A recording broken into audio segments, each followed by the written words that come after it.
Good Good afternoon and afternoon and welcome to welcome to Radio Radio Row here Row in here Los in Los Angeles, Angeles, California. California. My name is My name's Kayla Brenham with my Kayla Brenham co-host with my Roy co-host Kessel. Roy Kessel. Joining us, Joining us, NFL NFL alumni alumni Jelani Jelani Jenkins. Good Jenkins. Good afternoon, afternoon, Jelani. Jelani. It's good to be here. Thank you for having me. You're welcome. You're So it was welcome. So it great was seeing great you seeing you last last night.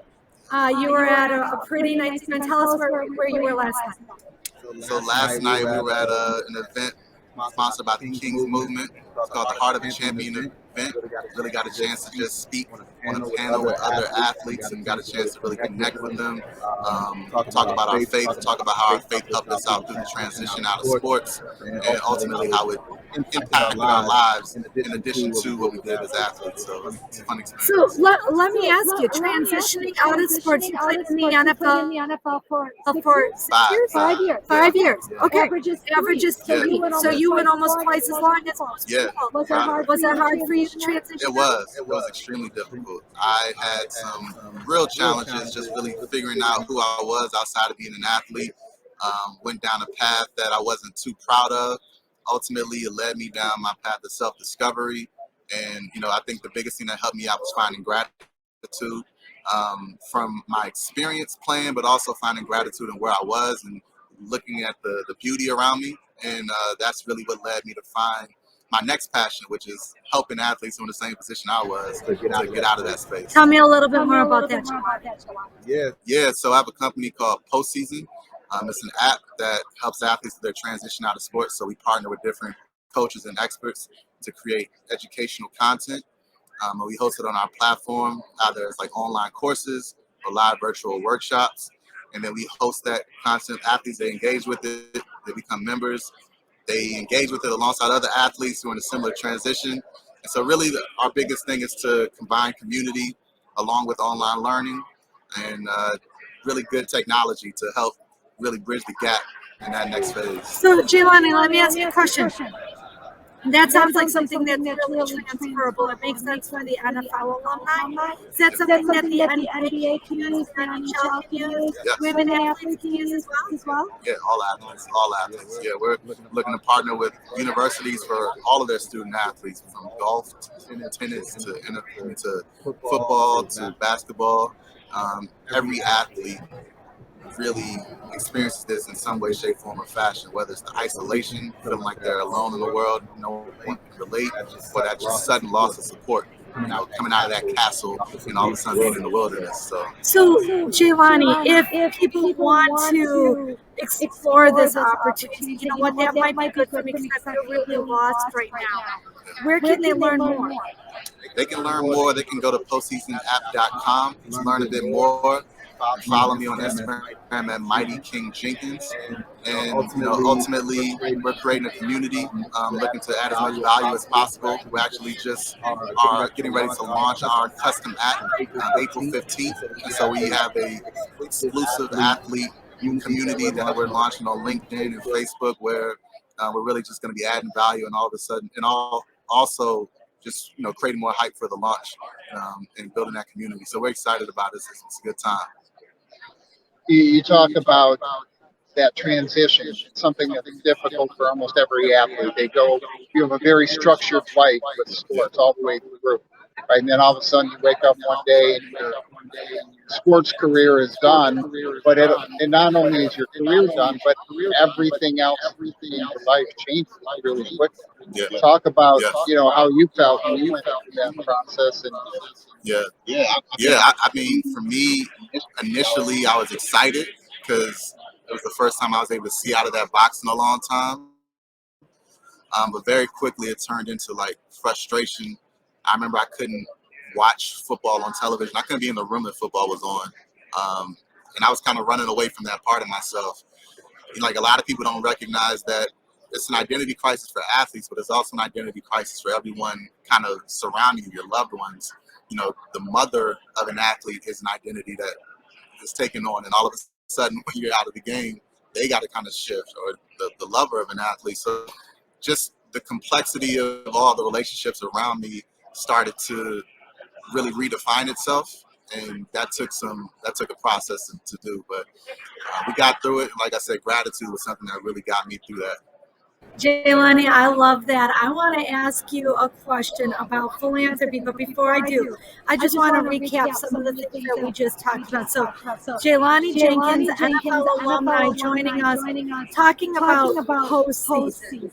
So, if you want to learn more about that transition out of sports, you can go to postseasonapp.com, and you can also follow Jelani on Instagram at Mighty King Jenkins. Jelani, question for you. We're all about creating hope and possibility through sports. We've dedicated our life to building stronger, healthier, and more inclusive communities. You're doing that. There's no doubt you're doing that. You were doing that last night, giving up your time to give back through King with Derek Gray and his if we gave you $25,000, go do something good with this money. What would you do? I would put it into the Crenshaw YMCA. I'm on the board of the Crenshaw YMCA. We're doing a lot of work in Crenshaw to help this underserved community. We just got this beautiful renovation sponsored by Jordan Brand and Russell Westbrook. There's a lot of exciting things happening. We're just looking to really continue to add value to them.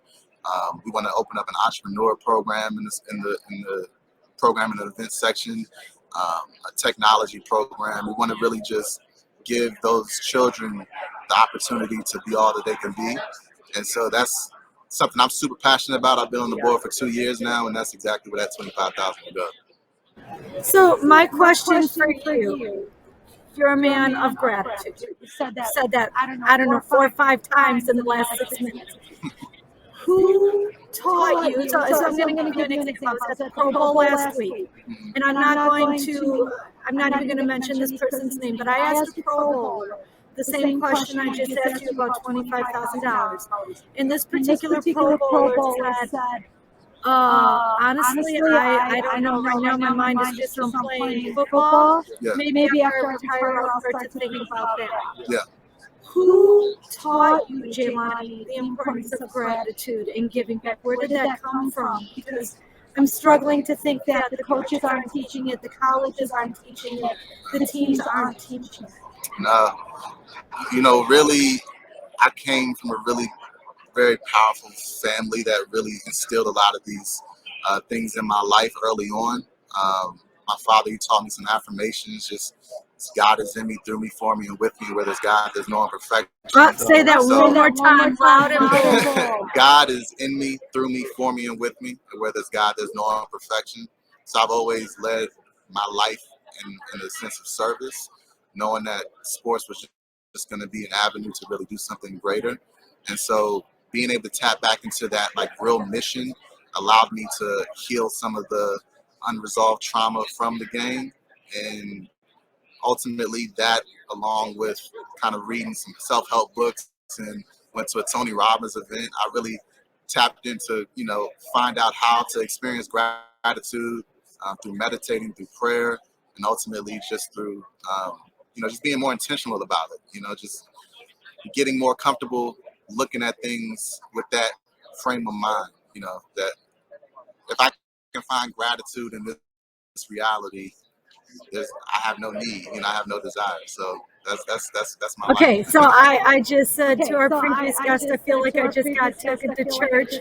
I gotta say it again, Jelani. That is the message. In fact, that really is the message of the day. Just living in a state of gratitude. People who know Roy and I know that we met at Tony Robbins in Chicago.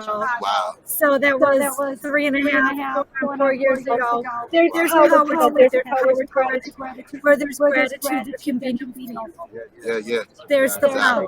There's Jelani, if I gave you 1 minute and said, you're in Radio Row the week before the Super Bowl. Go ahead and speak to this big old audience. You have 60 seconds to change the world and inspire them. What are you going to say? I'm going to say, believe in yourself. Just have a strong vision of what you want.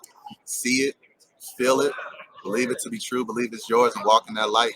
And again, walk with gratitude and recognize that no matter what happens, the ups and downs of life, that if you can find gratitude, then you're set. The moment is perfect in the state of gratitude. And so just living life in that way, being intentional about it, and whatever you want in life, like I said, believe it. Believe it's yours. And all is well in that sense. So. And all God's people said, Amen. All right. My name is Gila Bradford with my co-host, joining you live from Radio Row in Los Angeles, California, just a few days before the big game with Jelani Jenkins and Alumni.